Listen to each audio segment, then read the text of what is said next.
Diante de uma lápide sem corpo, um milionário destruído enfrenta o vazio de ter perdido seu único filho no mar. Mas, no meio da chuva e da dor, uma menina desconhecida se aproxima, segurando um pequeno tênis infantil. Com olhos firmes, ela dispara uma frase que faz o mundo dele desabar. Seu filho está vivo. E a partir desse encontro improvável, nasce uma história de amor, esperança e transformação.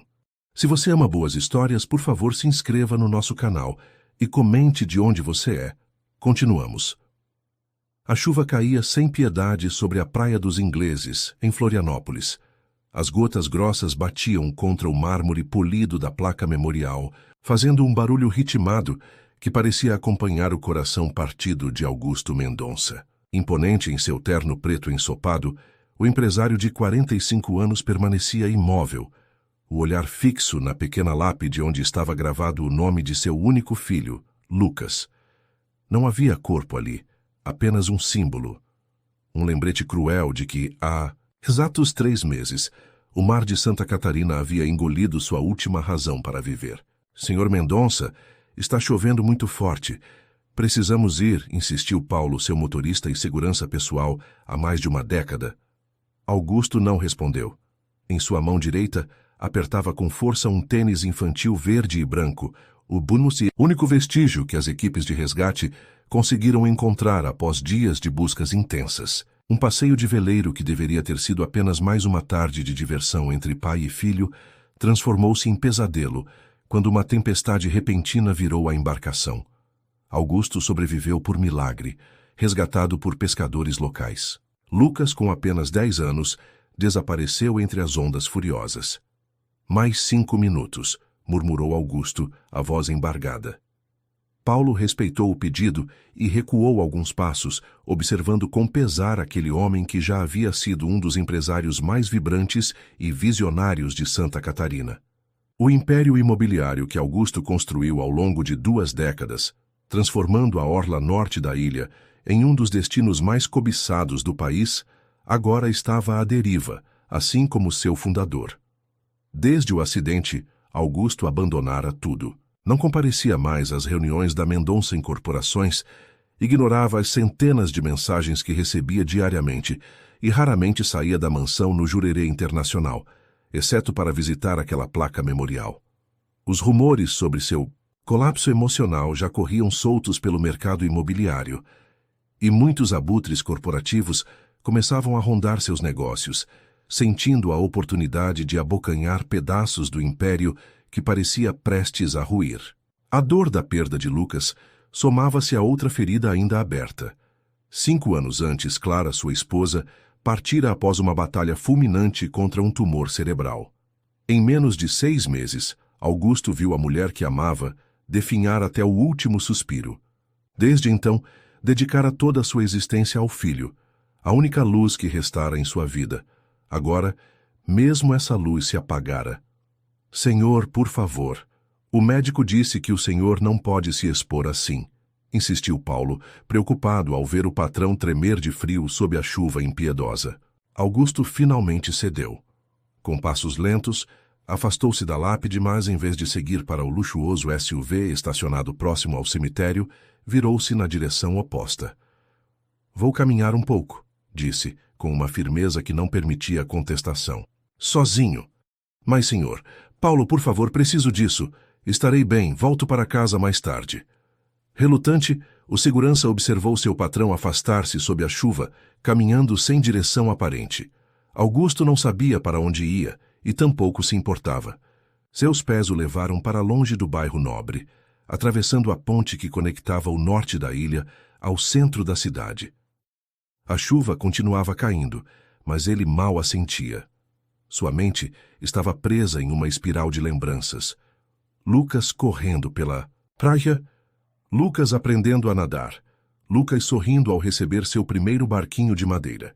Horas depois, Augusto percebeu que havia caminhado até o Morro da Cruz, uma das áreas mais pobres da cidade. Nunca estivera ali antes, apesar de seus empreendimentos imobiliários estarem a poucos quilômetros de distância, enquanto suas construções de luxo dominavam a orla. Aqui as casas simples se amontoavam nas encostas, muitas em condições precárias, com telhados improvisados e paredes de madeira. A chuva finalmente diminuíra para uma garoa fina, quando Augusto, exausto e encharcado, sentou-se em um pequeno muro na entrada de uma viela. Ali, pela primeira vez em meses, permitiu-se observar a vida ao redor. Crianças brincavam nas poças d'água, indiferentes à precariedade. Mulheres estendiam roupas aproveitando a trégua da chuva. Homens consertavam telhados danificados. Uma vida tão diferente da sua, mas ainda assim, vida. Foi então que ele a viu. Uma menina de aproximadamente 8 anos corria em sua direção, descalça, com o cabelo crespo preso em pequenas tranças coloridas. Seu vestido simples estava molhado, e ela parecia carregada de uma urgência quase desesperada. Quando seus olhares se cruzaram, Augusto sentiu um calafrio que nada tinha a ver com suas roupas encharcadas. Ela parou a poucos passos dele, respirando ofegante. Em suas pequenas mãos, segurava algo que fez Augusto congelar instantaneamente. Um tênis infantil verde e branco, idêntico ao que ele ainda apertava em sua própria mão. Era impossível. Era o par exato do tênis que havia sido encontrado após o acidente. "Moço, você é o pai do Lucas?" perguntou a menina, com voz firme apesar do nervosismo evidente. Augusto sentiu as pernas fraquejarem. Como aquela criança poderia saber o nome de seu filho? Como poderia ter o outro tênis? Quem é você? Como sabe sobre Lucas? Rai balbuciou, seu coração acelerando a ponto de doer. "Meu nome é Aninha, Aninha Santos. Eu sei onde seu filho está." O mundo pareceu parar naquele instante. As palavras da menina ecoavam em sua mente como um sonho impossível, uma alucinação, cruel nascida de sua dor e desespero. Ele havia visto o mar engolir seu filho. Havia passado semanas acompanhando as buscas infrutíferas. Havia enterrado uma caixa vazia, apenas para ter um lugar onde chorar. "Isso não é possível", murmurou, mais para si mesmo do que para a menina. "É sim, senhor", insistiu Aninha, estendendo o tênis em sua direção. "Ele está na nossa casa. Meu pai o encontrou na praia do Moçambique, depois da tempestade. Lucas estava machucado e não lembrava direito quem era. Só hoje, quando vimos sua foto no jornal, ele começou a lembrar."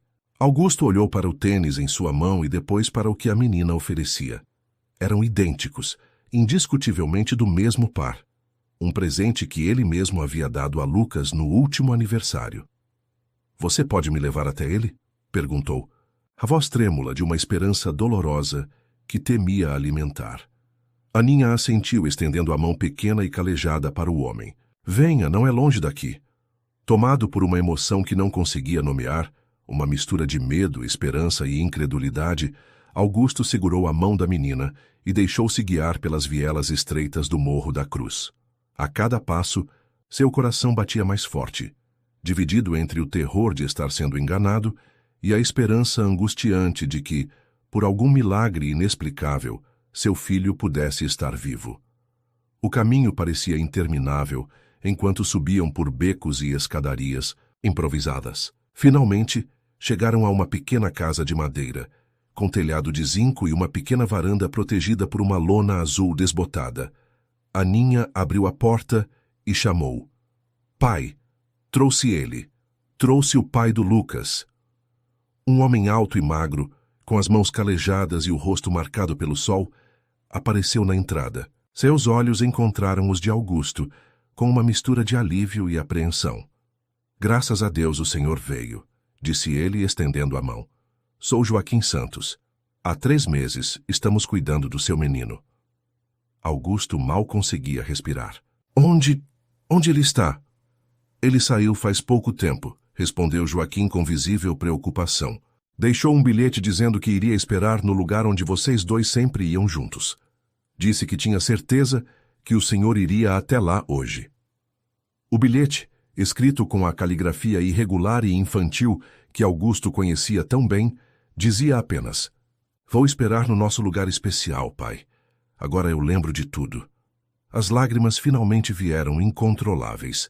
Augusto sabia exatamente onde Lucas estaria. A pequena enseada escondida na Praia Brava, onde costumavam observar o pôr do sol todas as sextas-feiras, uma tradição que mantinham desde que Clara partira, um lugar que apenas os dois conheciam. Preciso ir até ele, disse Augusto, a voz embargada. Vocês podem me levar? Joaquim assentiu, pegando um casaco surrado. Aninha e eu sabemos onde é. Foi lá que encontrei ele depois da tempestade. Enquanto saíam apressados, Augusto sentia o coração quase explodir no peito. Seria possível? Depois de 3 meses de agonia, seu filho poderia estar vivo? A esperança, tão cruel quanto reconfortante, o consumia por completo enquanto seguiam para a Praia Brava, onde o sol começava a se pôr no horizonte, pintando o céu de Santa Catarina com tons de laranja e púrpura. O táxi percorria a estrada sinuosa que ligava o Morro da Cruz à Praia Brava, cortando o norte da ilha de Florianópolis.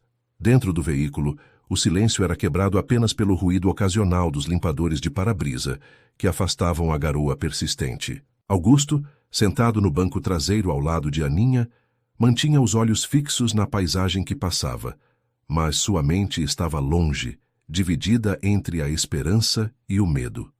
Joaquim, no banco da frente, explicava ao motorista o caminho exato para a pequena enseada escondida entre as rochas. É depois daquela curva, onde termina a estrada principal, indicou. O senhor tem certeza que quer ir até lá com essa chuva? Questionou o taxista, observando pelo retrovisor o homem elegante com roupas encharcadas e expressão atormentada. A maré está subindo, e aquela área fica perigosa quando o tempo está ruim. Tenho certeza absoluta, respondeu Augusto, sua voz não admitindo contestação. Durante o trajeto, Joaquim relatava como havia encontrado Lucas. Eu trabalho como pescador artesanal. Naquela manhã, 3 meses atrás, saí mais cedo para verificar minhas redes depois da tempestade da noite anterior. Foi quando vi algo se movendo entre as pedras da enseada. Pensei que fosse algum animal, mas quando me aproximei, Joaquim fez uma pausa, visivelmente emocionado. Era um menino, senhor. Estava machucado, assustado, agarrado a um pedaço de madeira. Acho que era parte de um barco. Augusto fechou os olhos com força. A imagem de seu filho, sozinho e ferido, lutando contra o mar, era quase insuportável. Ele estava em choque, continuou Joaquim. Conseguia dizer seu nome, Lucas, mas não sabia mais nada. Não lembrava onde morava, quem eram seus pais, nada. Tentei levá-lo ao hospital, mas ele entrou em pânico. Gritava que não queria ir, que tinha medo. Então o levei para casa. Por que não procurou a polícia? Perguntou Augusto, sem conseguir conter a pergunta que o atormentava. Joaquim baixou o olhar. Tentei, senhor, 2 vezes. Nas 2, assim que mencionei que iríamos à delegacia, ele teve crises de pânico tão fortes que chegou a desmaiar. Algo o traumatizou profundamente. Ele fez uma pausa. Decidi cuidar dele até que se sentisse seguro o suficiente. Coloquei anúncios nos jornais locais sobre um menino encontrado, mas ninguém respondeu. Os anúncios sobre o desaparecimento do Lucas estavam em toda parte, murmurou Augusto confuso. Não temos televisão em casa, senhor, e raramente consigo comprar jornais. Só hoje, quando encontrei um exemplar no ponto de ônibus com sua foto... Joaquim apontou para o jornal, dobrado em seu bolso. Lucas viu a imagem e algo despertou nele. De repente começou a lembrar de tudo. Seu nome, onde morava, o acidente. Foi como um dique que se rompeu. Aninha, que até então permanecera em silêncio, segurou a mão de Augusto. Ele chorou muito, disse ela, com a sinceridade crua das crianças. Disse que precisava encontrar o pai, que o pai devia estar sofrendo muito achando que ele tinha ido embora para sempre. As lágrimas voltaram aos olhos de Augusto, sofrendo muito. Sim, essa era uma descrição adequada, embora insuficiente para o inferno que vivera nos últimos meses. Chegamos, anunciou o taxista, parando o carro onde a estrada terminava. Daqui, vocês precisam seguir a pé até a enseada. Augusto pagou a corrida e saiu apressadamente do veículo. A garoa havia cedido, mas o céu continuava carregado, com nuvens escuras que tornavam o fim de tarde ainda mais sombrio. O cheiro de maresia era forte, e o barulho das ondas quebrando contra as rochas ecoava ao longe. Um caminho estreito descia pela encosta, até uma pequena praia semicircular, escondida entre formações rochosas. É por aqui, disse Aninha, tomando a frente com a familiaridade de quem conhecia bem o local. Eu e Lucas viemos aqui algumas vezes. Ele dizia que era um lugar especial. Desceram com cuidado pelo caminho escorregadio, Augusto sentindo o coração bater cada vez mais forte a cada passo. Quando finalmente chegaram à pequena praia, a maré começava a subir, reduzindo a faixa de areia. E foi então que ele viu. A poucos metros dali, sentado sobre uma rocha plana, olhando para o horizonte onde o sol lutava para romper entre as nuvens, estava um menino. Mesmo de costas, Augusto reconheceria aquela silhueta em qualquer lugar do mundo.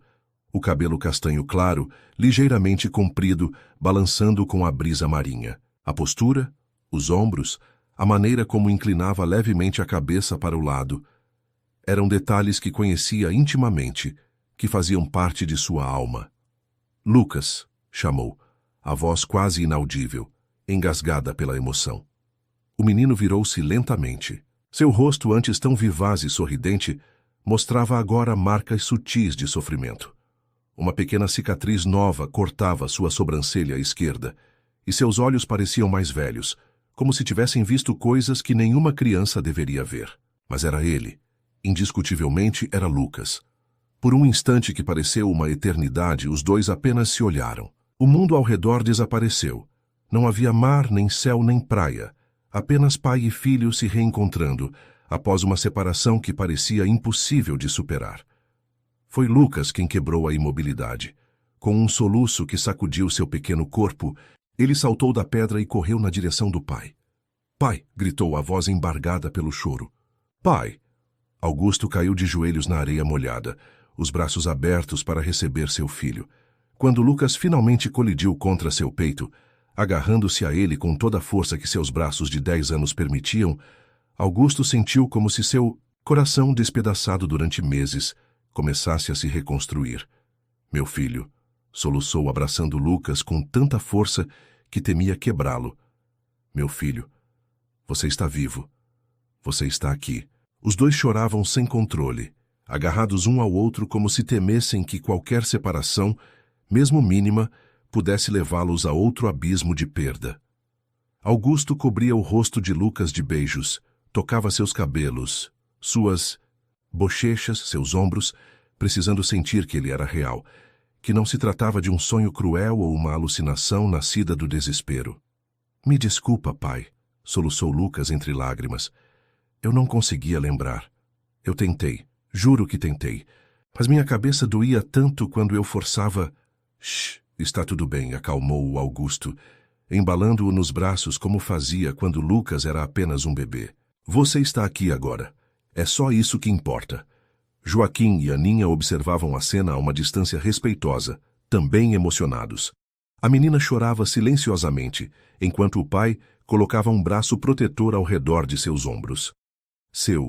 Joaquim e a Aninha cuidaram de mim, pai", disse Lucas, ainda agarrado ao pai, mas virando-se ligeiramente para olhar para os dois. "Eles me salvaram, me deram comida e roupa, mesmo tendo tão pouco." Augusto ergueu os olhos para o homem simples que havia salvado e protegido seu filho, quando ele mesmo não pôde fazê-lo. A gratidão que sentia era algo tão profundo, tão visceral, que palavras pareciam absolutamente inadequadas para expressá-la. "Eu jamais conseguirei agradecer o suficiente", disse, a voz embargada. Joaquim balançou a cabeça. "Não precisa agradecer, senhor. Qualquer pessoa de bem faria o mesmo." Mas Augusto sabia que não era verdade. Nem todos teriam acolhido um menino desconhecido, cuidado dele por meses, alimentado-o e vestido-o quando mal tinham o suficiente para si próprios. O que aquele homem e sua filha haviam feito não era apenas bondade. Era uma forma de heroísmo cotidiano que raramente recebe reconhecimento. "Vamos para casa", disse Augusto, levantando-se com Lucas ainda agarrado a ele, recusando-se a soltar. O pai. Todos nós. No caminho de volta, Lucas contou o pouco que conseguia lembrar sobre o acidente. A tempestade repentina, o barco virando, a sensação de ser arrastado pelas ondas. Depois disso, suas memórias se tornavam fragmentadas. Flashes de luz, dor frio intenso, e então a figura de Joaquim puxando-o para a segurança. Eu não conseguia lembrar quem eu era, explicou, a voz pequena. Sabia meu nome, mas quando tentava pensar em você ou na nossa casa, minha cabeça doía tanto que eu não conseguia respirar. O médico que seu Joaquim chamou disse que era trauma, que com o tempo eu lembraria. Que médico? Perguntou Augusto, surpreso. Doutor Vicente, respondeu Joaquim.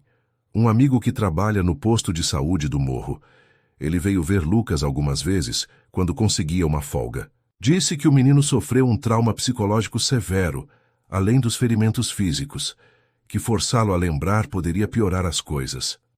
Augusto assentiu, sentindo uma nova onda de gratidão. Aquela família havia feito tudo o que podiam com os poucos recursos que tinham. Quando o táxi finalmente chegou à mansão de Augusto, em Jurerê Internacional, já era noite. Paulo, o motorista e segurança, esperava ansiosamente na entrada, visivelmente aliviado ao ver o patrão. Seu alívio transformou-se em choque absoluto quando viu quem o acompanhava.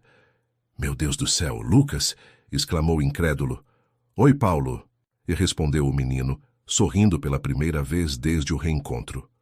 O segurança olhou para Augusto, buscando uma explicação, mas o empresário apenas balançou a cabeça, indicando que conversariam mais tarde. Naquele momento, tudo o que importava era que seu filho estava de volta, vivo em seus braços. Paulo, por favor, prepare o quarto de hóspedes para o senhor Joaquim e sua filha Aninha, instruiu Augusto, enquanto caminhavam para dentro da mansão. E peça a dona Zuleide que prepare um jantar especial. Temos muito o que comemorar esta noite. Enquanto entravam na casa luxuosa, Aninha olhava ao redor com olhos arregalados de admiração. Joaquim, por sua vez, parecia desconfortável, consciente, de suas roupas simples e surradas em meio a tanto luxo. Fique à vontade, Joaquim, disse Augusto, percebendo seu desconforto. Esta casa pode parecer grande e imponente, mas hoje, pela primeira vez em meses, ela voltará a ser um lar. E isso eu devo a você. Aquela noite marcaria o início de uma nova jornada para todos eles, uma jornada de cura, de reconstrução e, acima de tudo, de profunda transformação. Porque em meio à dor e à perda aparente, algo extraordinário havia acontecido. Dois mundos completamente diferentes haviam se conectado através de um ato de pura humanidade. A mansão dos Mendonça, silenciosa por meses, parecia ter despertado de um longo sono. As luzes da sala de jantar, normalmente apagadas desde a tragédia, agora iluminavam uma cena inusitada. Ao redor da grande mesa de jacarandá, sentavam-se pessoas de mundos completamente diferentes, unidas por um laço improvável. Dona Zuleide, a governanta que servia a família há mais de 20 anos, movimentava-se entre a cozinha e a sala de jantar com uma energia renovada. Em suas quase 6 décadas de vida, jamais vira um milagre como aquele. O menino Lucas, que todos acreditavam ter partido para sempre, estava ali, sentado à mesa, comendo com apetite os pratos que ela preparara especialmente para celebrar seu retorno. Come mais um pouco, meu anjo, insistia ela, colocando mais uma porção de feijão tropeiro no prato do menino. Você está tão magrinho. Lucas sorriu, a boca cheia. Tá tudo muito gostoso, dona Zuleide. Eu senti falta da sua comida. Do outro lado da mesa, Aninha observava tudo com um misto de fascínio e timidez. Seus olhos escuros e vivos absorviam cada detalhe daquele ambiente que parecia saído de um conto de fadas. Os talheres de prata, as taças de cristal, os quadros nas paredes que ela intuía serem caríssimos, embora não soubesse nada sobre arte. Você gosta de arte, Aninha?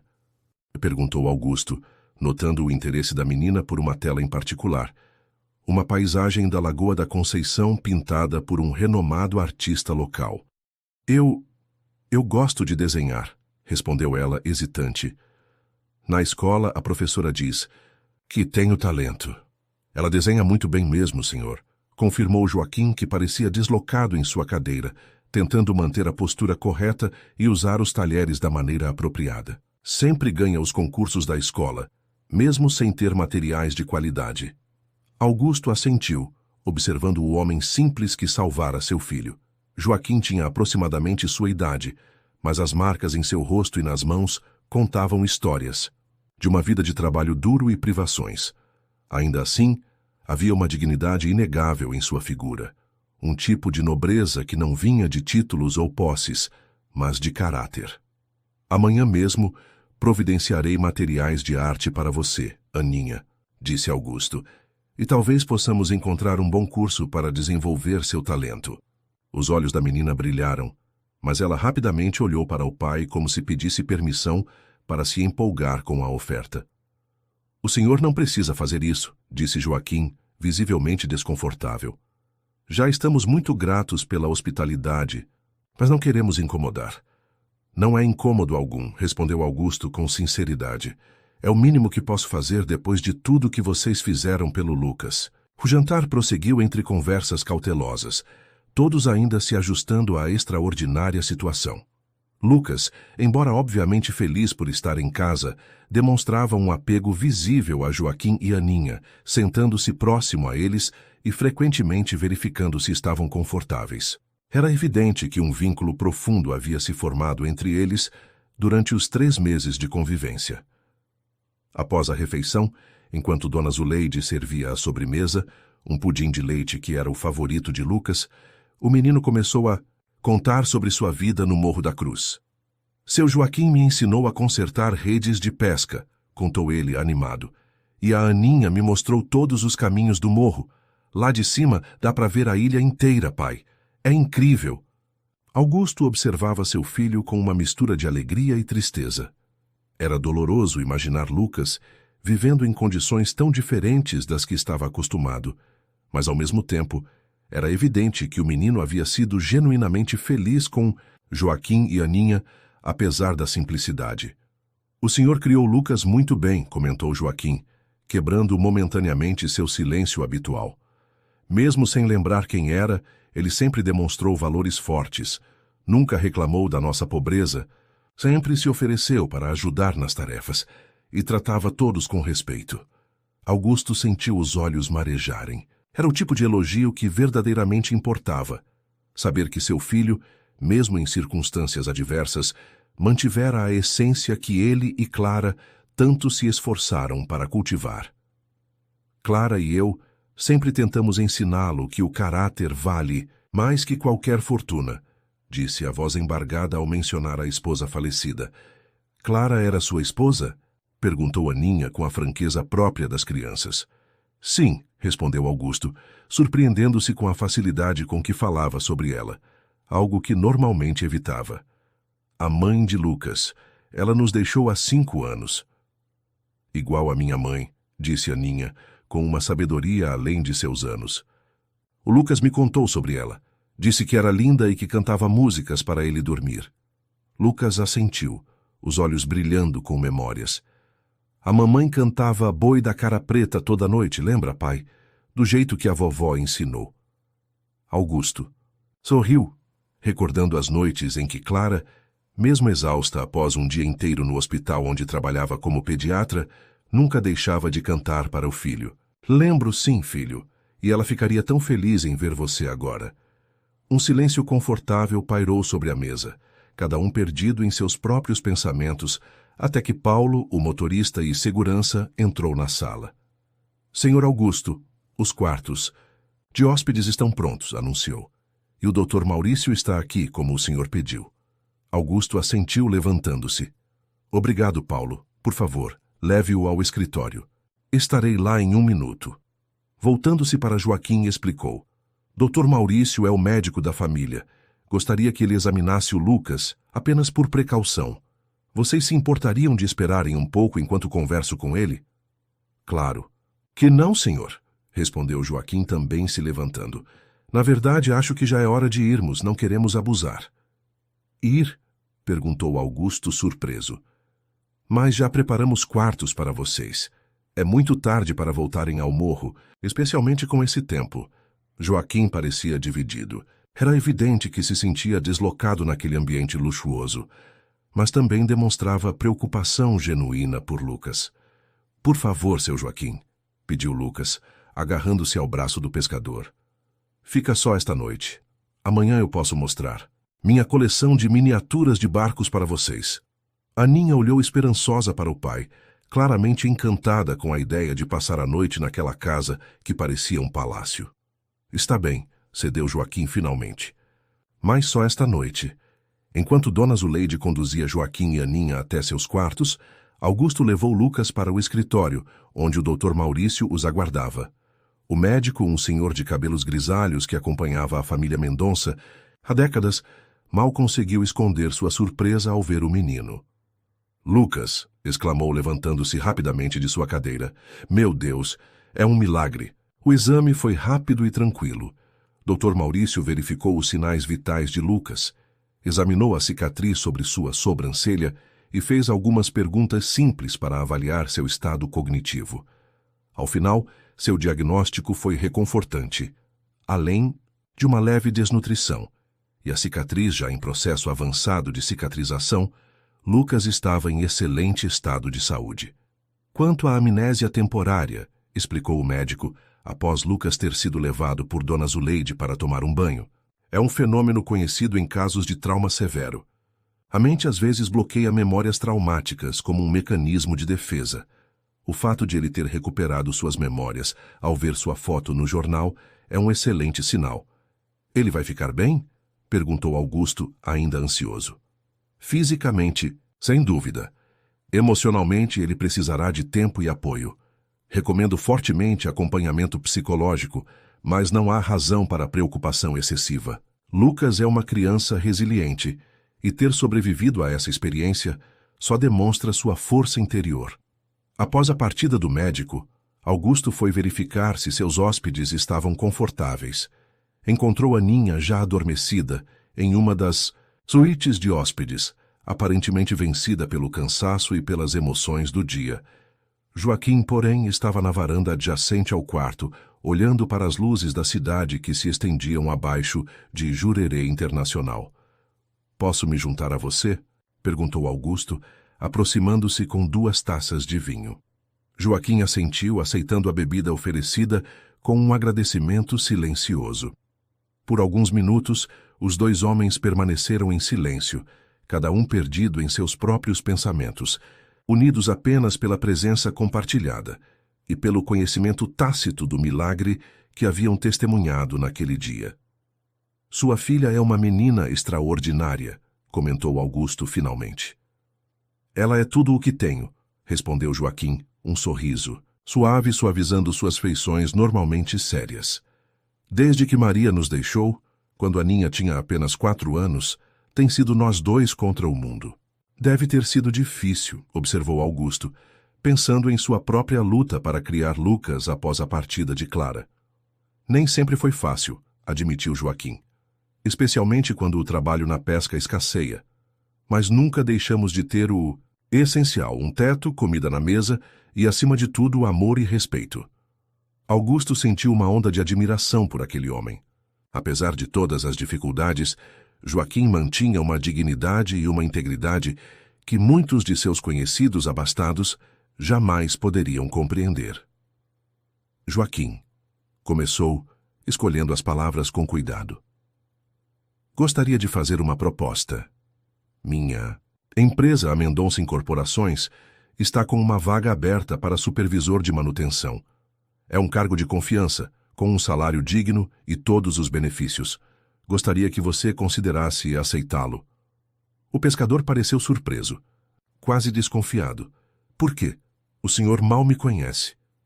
Conheço o suficiente, respondeu Augusto com sinceridade. Você salvou e cuidou do meu filho quando não tinha obrigação alguma. Fez isso com dignidade, sem esperar recompensa. Um homem com esse caráter é exatamente o tipo de pessoa que quero em minha empresa. Joaquim ficou em silêncio por um longo momento contemplando a proposta. Agradeço a oferta, Sr. Augusto, mas não quero caridade. Não é caridade, garantiu Augusto. É uma oportunidade legítima. A vaga existe, o trabalho é real e preciso de alguém confiável para preenchê-la. Além disso, me acrescentou após uma breve pausa, seria bom para Lucas manter contato com vocês. Ele claramente desenvolveu um vínculo forte com você e Aninha. Essa última observação pareceu tocar Joaquim mais profundamente. Ele olhou para o horizonte, onde as luzes da cidade cintilavam contra o céu noturno. Posso pensar a respeito? Pediu finalmente. Claro, respondeu Augusto. Leve o tempo que precisar. Antes que qualquer um deles pudesse dizer mais, um pequeno ruído chamou sua atenção. Lucas estava parado na porta da varanda, vestindo pijamas limpos, os cabelos ainda úmidos do banho. Não consigo dormir, admitiu o menino, parecendo subitamente muito mais jovem e vulnerável. Fico com medo de fechar os olhos e acordar em outro lugar sem lembrar de nada de novo. Joaquim e Augusto trocaram um olhar de compreensão. O pescador foi o primeiro a agir, abrindo os braços para o menino, que correu para seu abraço. Está tudo bem, Lucas? Assegurou Joaquim, sua voz gentil. Você está em casa agora, nada de mal vai acontecer. Seu Joaquim e a Aninha vão ficar aqui com a gente, pai? Te perguntou Lucas, olhando esperançoso para Augusto. Augusto olhou para Joaquim, deixando a resposta em suas mãos. Vamos ver, meu rapaz, respondeu o pescador cauteloso. Por enquanto, acho que precisamos todos descansar.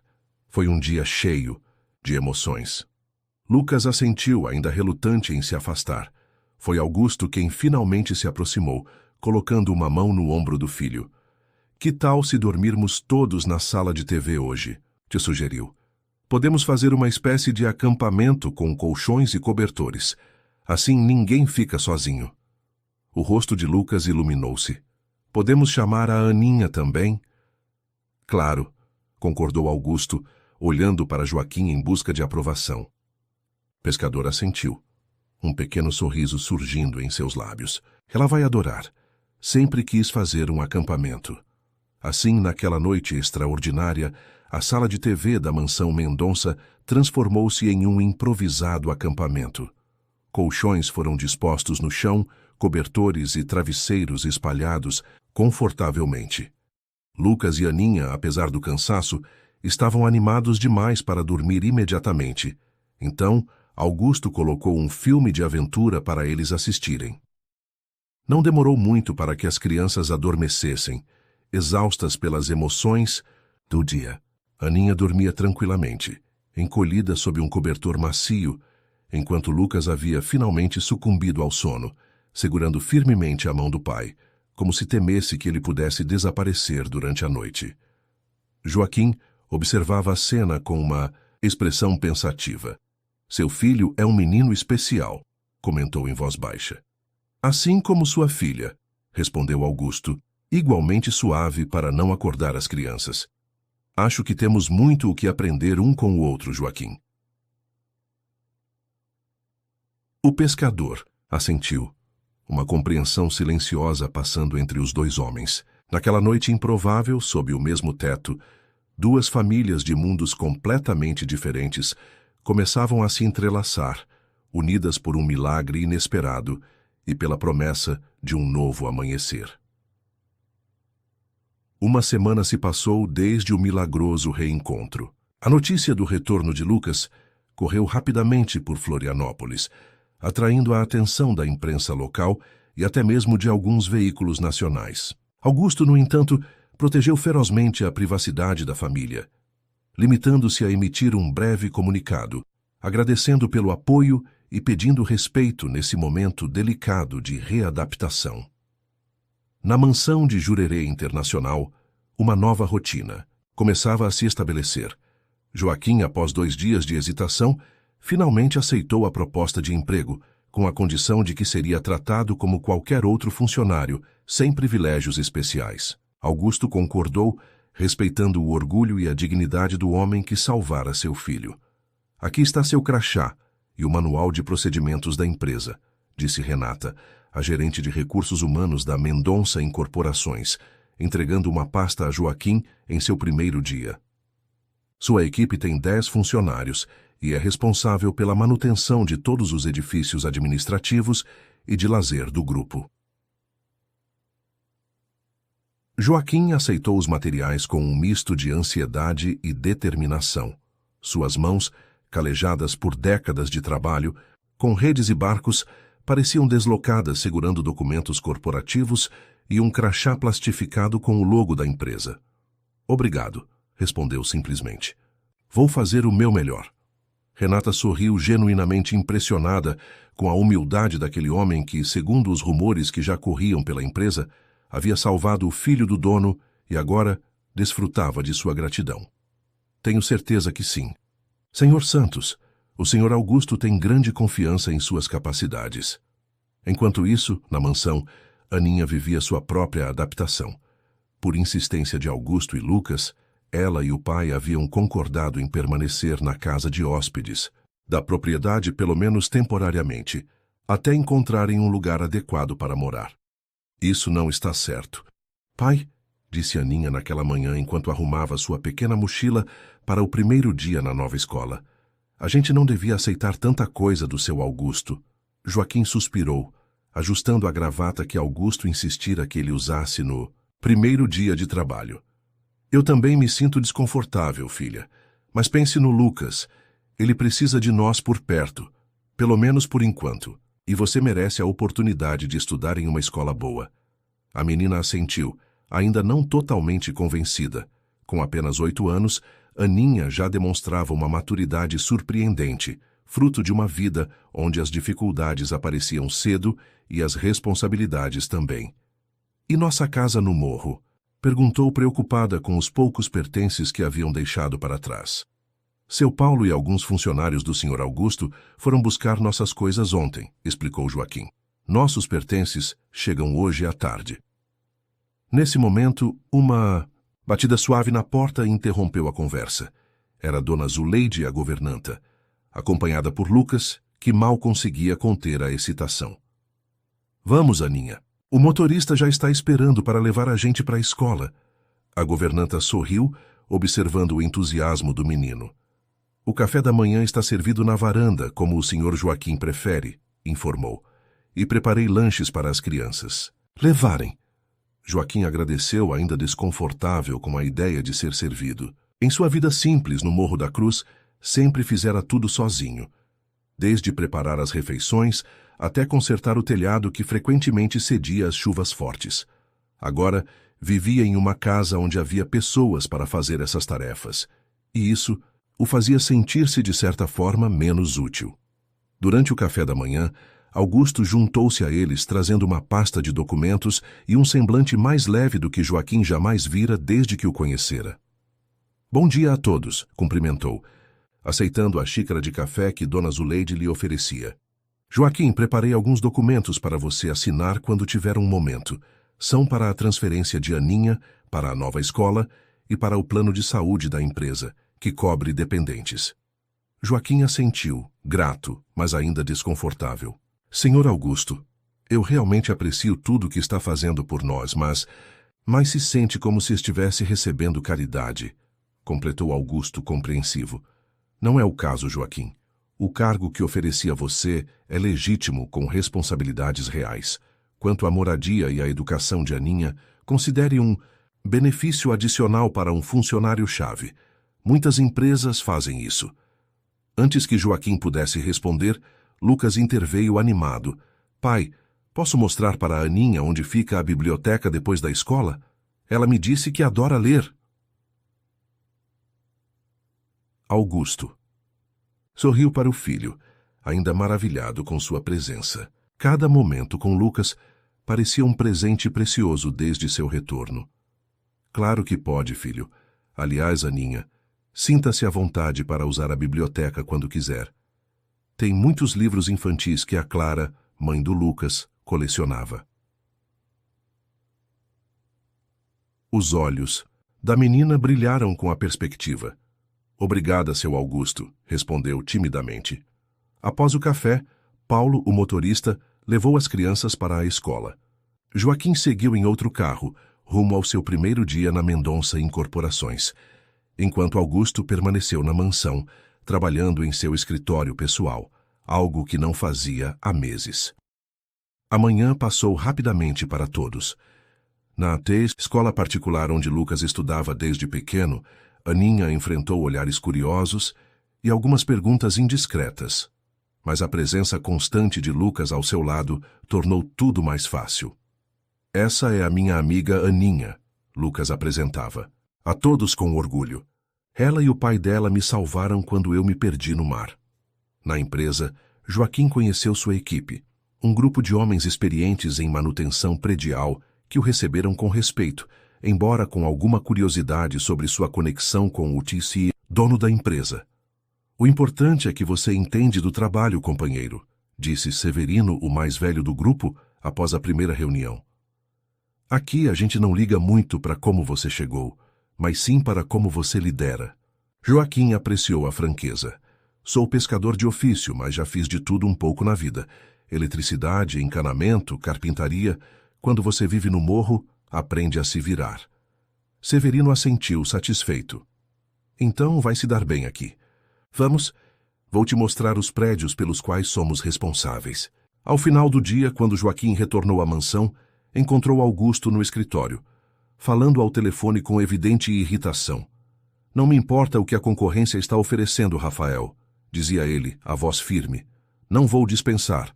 Funcionários para cortar custos. Encontre outra solução.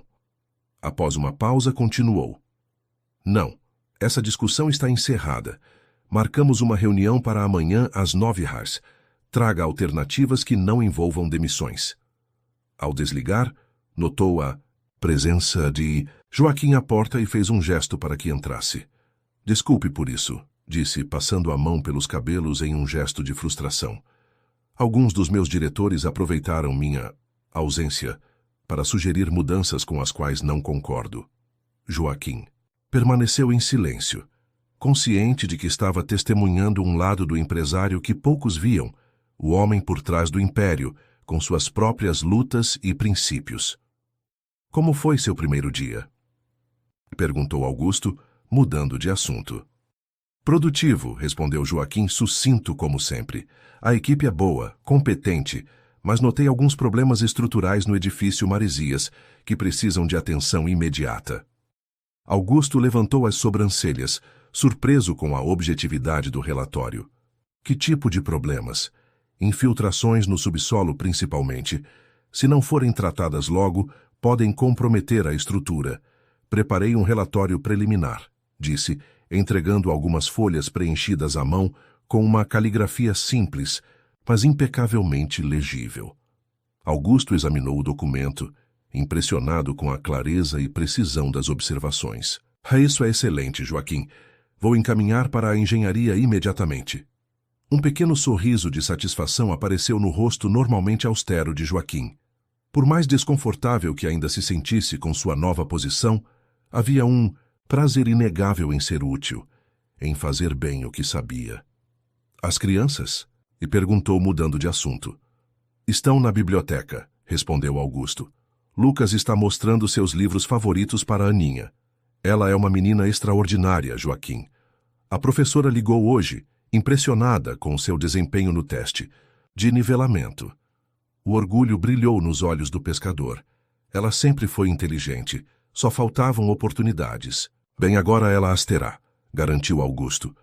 E falando em oportunidades, recebi uma ligação interessante hoje.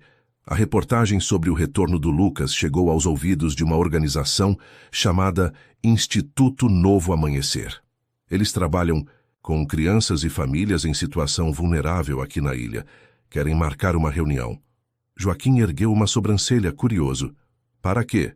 Aparentemente ficaram impressionados com a história e querem discutir uma possível parceria. Pensei que talvez você gostasse de participar dessa reunião. Sua perspectiva seria valiosa. A sugestão pegou Joaquim de surpresa. Eu? Mas o que eu poderia contribuir? Mais do que imagina, respondeu Augusto com sinceridade. Você conhece a realidade dessas famílias de uma forma que eu jamais poderei compreender completamente. Se vamos fazer algo significativo, precisamos de vozes como a sua. Antes que Joaquim pudesse responder, ouviram risadas vindas do corredor. Lucas e Aninha apareceram à porta, ambos carregando livros e com expressões animadas. Pai, a Aninha. É super inteligente, exclamou Lucas. Ela já leu O Pequeno Príncipe inteiro. mesmo tendo só 8 anos. E o Lucas me mostrou um livro de constelações incrível, acrescentou Aninha, os olhos brilhando de entusiasmo. Tem mapas do céu e explica todas as histórias dos deuses e heróis. Os dois homens trocaram um olhar de compreensão mútua. Por mais diferentes que fossem seus mundos, por mais improvável que fosse sua conexão, havia algo inegavelmente belo na amizade que florescia entre as crianças. Uma amizade nascida das circunstâncias mais improváveis e que agora parecia tão natural quanto o sol nascendo sobre a ilha. Que tal um passeio de barco no próximo fim de semana? Sugeriu Augusto, surpreendendo a todos, inclusive a si mesmo. Desde o acidente, a mera menção a barcos era suficiente para desencadear memórias dolorosas. Lucas congelou momentaneamente, um flash de medo passando por seus olhos. Barco? Repetiu hesitante. Só se você quiser, apressou-se Augusto a acrescentar. E seria na Bahia, onde a água é calma.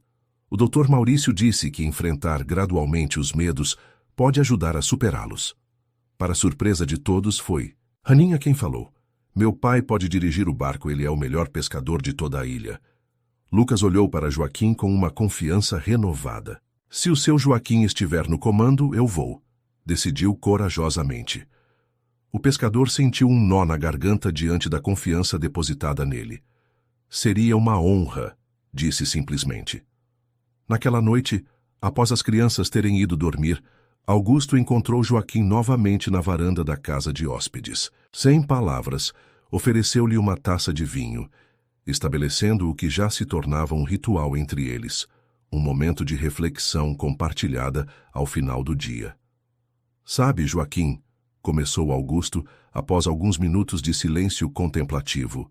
Antes do acidente eu achava que tinha tudo: sucesso, dinheiro, respeito. Depois, quando pensei ter perdido Lucas, percebi que na verdade não tinha nada que realmente importasse. O pescador assentiu, compreendendo perfeitamente. A vida tem um jeito estranho de nos ensinar o que realmente vale a pena. Exato, concordou Augusto. E agora, depois de tudo isso, percebo que tenho uma oportunidade única, não apenas de recomeçar com meu filho, mas de fazer algo que realmente faça diferença. Algo que a Clara teria orgulho. Os dois homens olharam para o horizonte, onde as luzes da cidade brilhavam contra o céu noturno.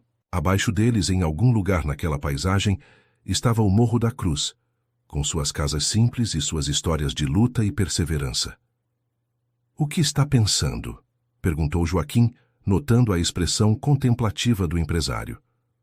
Estou pensando em criar uma fundação, respondeu Augusto, a ideia cristalizando-se enquanto falava. Algo que ofereça não apenas assistência emergencial, mas oportunidades reais. Educação, capacitação profissional, microcrédito para pequenos empreendedores. Um projeto que possa transformar vidas. Joaquim considerou a proposta com sua habitual ponderação. Seria algo valioso, comentou finalmente, desde que feito com respeito, sem paternalismo. É aí que você entra, disse Augusto, virando-se para encará-lo. Gostaria que você fosse parte desse projeto desde o início, Joaquim. Não apenas como um funcionário, mas como um parceiro, um conselheiro, alguém que possa me ajudar a enxergar além da minha própria experiência limitada.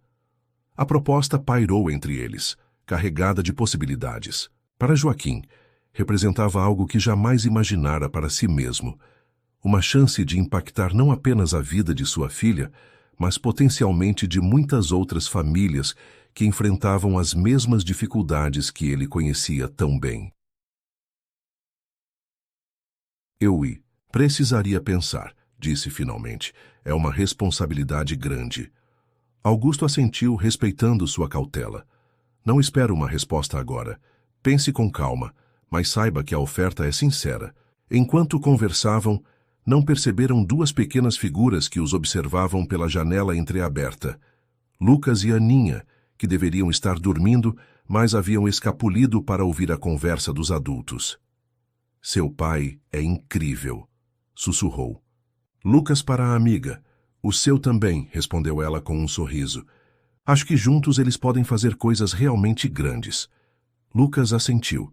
seus olhos brilhando com uma sabedoria além de seus 10 anos. Sabe, Aninha, às vezes penso que talvez o acidente tivesse que acontecer para juntar nossas famílias, para mostrar ao meu pai que existe um mundo além dos prédios e dos negócios. A menina considerou a ideia, enrolando uma de suas tranças coloridas no dedo pensativamente. Talvez você esteja certo.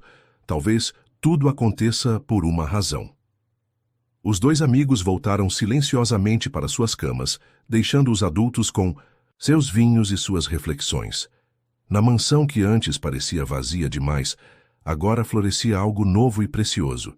Não apenas a alegria do retorno de Lucas, mas o nascimento de conexões inesperadas, de possibilidades que nenhum deles poderia ter imaginado antes daquele dia fatídico em que o mar separou e, paradoxalmente, acabou unindo suas vidas de maneiras que apenas começavam a compreender.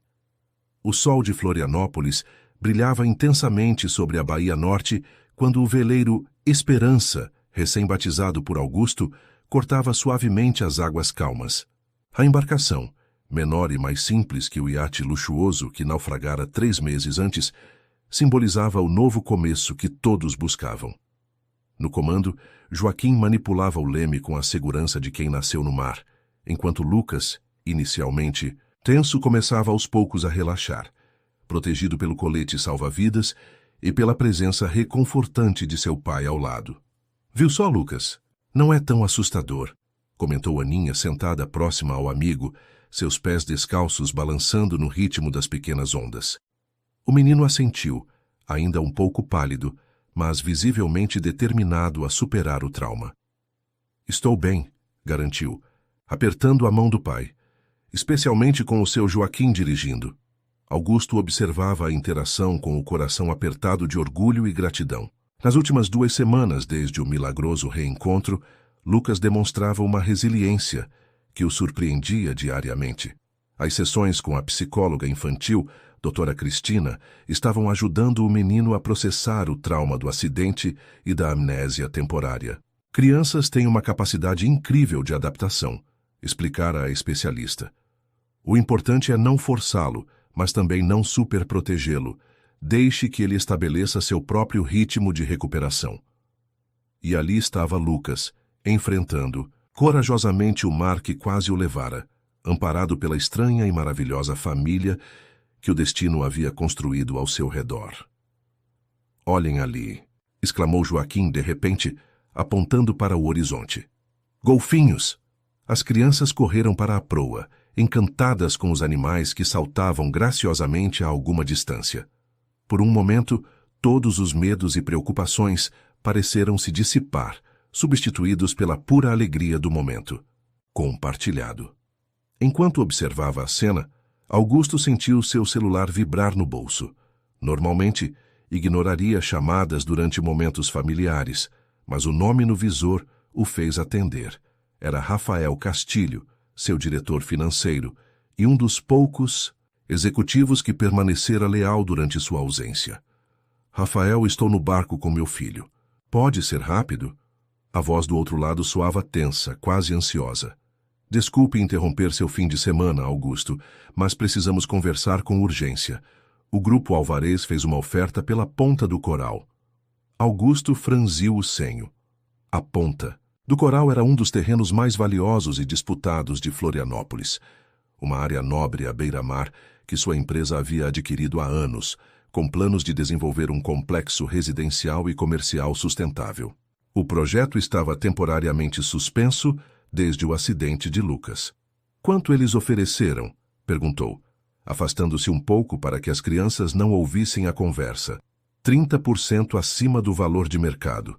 É uma oferta tentadora, especialmente considerando nossa situação atual. A situação atual a qual Rafael se referia era o estado financeiro da Mendonça Incorporações, que sofrera consideravelmente durante os meses em que Augusto, consumido pelo luto, abandonara praticamente todas as operações. Recuse, respondeu Augusto firmemente. A Ponta do Coral não está à venda. Augusto, sei que esse projeto é importante para você, mas precisamos ser realistas. A empresa perdeu contratos importantes durante sua ausência e o mercado imobiliário está instável. O grupo Alvarez tem capital para desenvolver o terreno imediatamente, enquanto Rafael, interrompeu Augusto, seu tom não admitindo contestação. Já tomei minha decisão. Marquei uma reunião geral para segunda-feira às 9 horas. Discutiremos a situação financeira da empresa e o futuro do projeto da Ponta do Coral. Até lá, nenhuma proposta deve ser considerada. Após desligar, Augusto permaneceu um momento observando o horizonte, perdido em pensamentos. A Ponta do Coral não era apenas mais um terreno para ele, representava o último grande projeto que concebera junto com Clara antes de sua doença. Um desenvolvimento que priorizaria espaços públicos, sustentabilidade e integração com a comunidade local, em vez de apenas mais um condomínio de luxo fechado. Vender o terreno significaria abandonar não apenas um projeto comercial, mas um sonho compartilhado com sua esposa. Está tudo bem? Perguntou Joaquim, aproximando-se silenciosamente, após deixar o Leme momentaneamente com Paulo, que também os acompanhava na excursão. Augusto suspirou. Problemas na empresa. Nada que não possa esperar até segunda-feira. Joaquim assentiu, respeitando a discrição do empresário. Mas Augusto sentiu um impulso súbito de compartilhar suas preocupações com alguém que, apesar do pouco tempo de convivência, demonstrava uma integridade e sensatez raras. Na verdade, continuou, estamos enfrentando algumas dificuldades financeiras.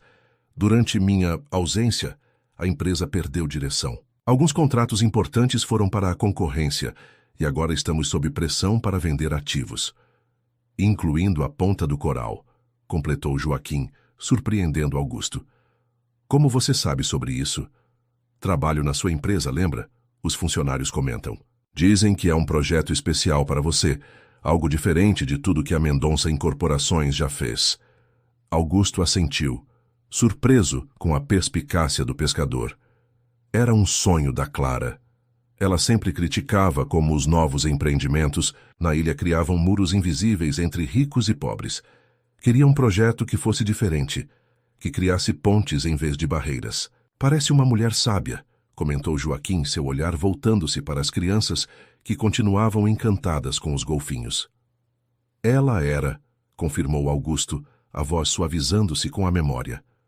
Pediatra dedicada, trabalhava principalmente com crianças de comunidades carentes. Foi assim que nos conhecemos, aliás. Ela atendeu voluntariamente após um deslizamento no Morro do Horácio, e eu estava lá oferecendo abrigo temporário em um dos meus edifícios. E agora querem que você venda o último projeto que criaram juntos. Exatamente. Augusto balançou a cabeça, frustrado. O problema é que Rafael tem razão em um ponto. A empresa está vulnerável financeiramente. Recusar uma oferta tão vantajosa pode parecer irresponsável do ponto de vista estritamente comercial. Joaquim ficou em silêncio por um momento, pensativo. Sabe, no mar aprendemos que às vezes, para chegar onde queremos, precisamos navegar contra a corrente. É mais difícil, exige mais força e determinação, mas muitas vezes é o único caminho para o destino certo. As palavras simples, mas profundas ressoaram em Augusto. Antes que pudesse responder, foram interrompidos por gritos animados das crianças. Pai, seu Joaquim, venham ver, os golfinhos estão nadando junto com o barco. O restante do passeio transcorreu tranquilamente. Para a alegria de Augusto, Lucas pareceu esquecer completamente seus medos, chegando até mesmo a pedir para ajudar Joaquim a manejar o leme em determinado momento. Um pequeno ato de coragem que encheu o coração do pai de esperança. Ao retornarem ao pier, foram surpreendidos por uma figura familiar que os aguardava. Teresa Alvarez, herdeira do grupo Alvarez e antiga conhecida de Augusto dos círculos empresariais da ilha. Augusto, que coincidência agradável, cumprimentou ela com um sorriso que não alcançava seus olhos. Vejo que os rumores são verdadeiros. Seu filho retornou milagrosamente. Teresa, respondeu Augusto friamente. Não sabia que frequentava a marina aos fins de semana. Oh, apenas passeando. Sabe como aprecio o mar. Ela voltou seu olhar calculado para Lucas, que se escondia parcialmente atrás do pai, claramente desconfortável com o escrutínio. Você deve ser Lucas. Que história extraordinária a sua. Todos achavam que você tinha... Teresa, interrompeu Augusto bruscamente. Se veio discutir negócios, segunda-feira estarei no escritório. Hoje estou com minha família. O olhar da empresária desviou-se então para Joaquim e Aninha, que desembarcavam logo atrás. Sim, vejo que expandiu o conceito de família, comentou, um tom levemente desdenhoso em sua voz. É admirável sua generosidade. Estes são Joaquim Santos e sua filha Aninha, apresentou Augusto, mantendo a compostura. As pessoas que salvaram e cuidaram de Lucas quando todos, inclusive eu, haviam perdido a esperança. Teresa sorriu mecanicamente. Fascinante. Bom, não vou tomar mais seu tempo precioso. Até segunda-feira, Augusto. Estou ansiosa para nossa reunião. Enquanto a empresária se afastava, Joaquim aproximou-se de Augusto. Que ela é a interessada na ponta do coral? Perguntou em voz baixa. Sim, Teresa Álvares. Seu grupo é conhecido por projetos de alto luxo, completamente fechados e isolados da comunidade local. Exatamente o oposto do que Clara e eu sonhávamos para aquela área. No caminho de volta para casa, o clima no carro estava tenso. Augusto permanecia pensativo, dividido entre as preocupações com a empresa e a alegria de ver seu filho gradualmente superando seus traumas. As crianças, alheias às complicações do mundo adulto, conversavam animadamente sobre os golfinhos e faziam planos para o próximo passeio. Ao chegarem à mansão, encontraram uma visita inesperada aguardando-os. Dr. Vicente, o médico, do posto de saúde do Morro da Cruz que atendera Lucas durante sua amnésia. Doutor, exclamou Lucas alegremente, correndo para abraçar o homem de meia-idade, cujo rosto cansado iluminou-se ao ver o menino. Lucas, como você está, rapaz? Vejo que recuperou completamente suas memórias. Enquanto as crianças eram levadas por Dona Zuleide para tomar banho e trocar de roupa após o passeio de barco, os três homens reuniram-se na varanda para uma conversa. Vim, que assim que soube, explicou o Dr. Vicente. Uma das enfermeiras do posto viu a reportagem no jornal. Mal pude acreditar. O senhor cuidou do meu filho quando ele mais precisava, disse Augusto, estendendo a mão em um gesto de profunda gratidão. Nunca poderei agradecer o suficiente. O médico sorriu, cansado, mas satisfeito. Apenas fiz meu trabalho dentro das limitações que temos no posto. Na verdade, foi Joaquim quem fez a parte mais difícil, trazendo o menino regularmente para os exames, seguindo todas as recomendações, mesmo com todas as dificuldades. Augusto olhou para Joaquim com renovada admiração. O pescador havia feito muito mais do que simplesmente abrigar Lucas. Cuidara dele com a mesma dedicação que teria para com seu próprio filho. Dr. Vicente, começou Augusto, uma ideia formando-se em sua mente enquanto falava. Gostaria de saber mais sobre as condições do posto de saúde do Morro da Cruz. Tenho pensado em criar uma fundação, e saúde comunitária seria uma das prioridades. Os olhos do médico brilharam com interesse. Seria um prazer compartilhar nossa realidade, Sr. Mendonça. O posto atende centenas de famílias, mas com recursos extremamente limitados. Qualquer apoio faria uma diferença significativa. Conversa que se seguiu foi reveladora para Augusto. Dr. Vicente descreveu as condições precárias do posto, a falta de equipamentos básicos, a escassez de medicamentos e os desafios logísticos para pacientes que precisavam de tratamentos especializados. Joaquim ocasionalmente complementava com suas próprias observações, oferecendo uma perspectiva ainda mais próxima da realidade local. O que mais impressiona, comentou o Dr. Vicente, é a resiliência das pessoas. Mesmo com tantas dificuldades, encontram forças para seguir em frente, cuidar uns dos outros, criar redes de apoio comunitário. Como Joaquim e Aninha fizeram com Lucas, observou Augusto, pensativo. Exatamente. E não é exceção. É regra nas comunidades. O problema é que essa solidariedade, por mais valiosa que seja, não substitui políticas públicas adequadas e investimentos em infraestrutura básica. Quando o médico finalmente se despediu, já era noite. Augusto convidou-o para retornar na semana seguinte, para uma conversa mais detalhada sobre possíveis colaborações entre a futura fundação e o posto de saúde. Mais tarde, após o jantar, quando as crianças já haviam se recolhido, Augusto e Joaquim encontraram-se novamente na varanda da casa de hóspedes, cumprindo o que já se tornara um ritual entre eles. Você nunca mencionou as dificuldades que enfrentou para levar Lucas ao médico, comentou Augusto, servindo vinho para ambos. Joaquim deu de ombros, desconfortável com o que considerava apenas sua obrigação. Não foi nada demais. O doutor Vicente sempre deu um jeito de atender, mesmo fora do horário. Mesmo assim, insistiu Augusto, sei o quanto pode ser difícil conseguir atendimento médico, especialmente para alguém que não tinha documentos, como Lucas estava, na época.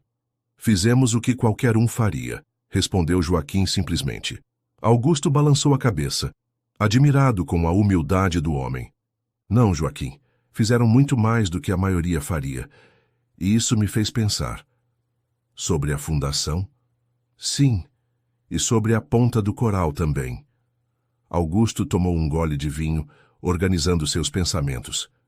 E se pudéssemos combinar os dois projetos? Usar parte do terreno da ponta do coral para a sede da fundação, criar um centro comunitário, talvez até uma clínica que pudesse complementar o trabalho do posto de saúde.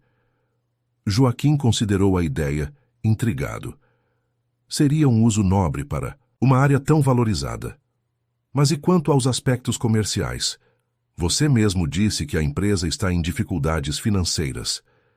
Estive pensando nisso o dia todo, admitiu Augusto. Poderíamos redesenhar o projeto original, mantendo os princípios de integração e sustentabilidade que Clara valorizava, mas tornando-o financeiramente viável no curto prazo, uma parte comercial que financiaria a parte social.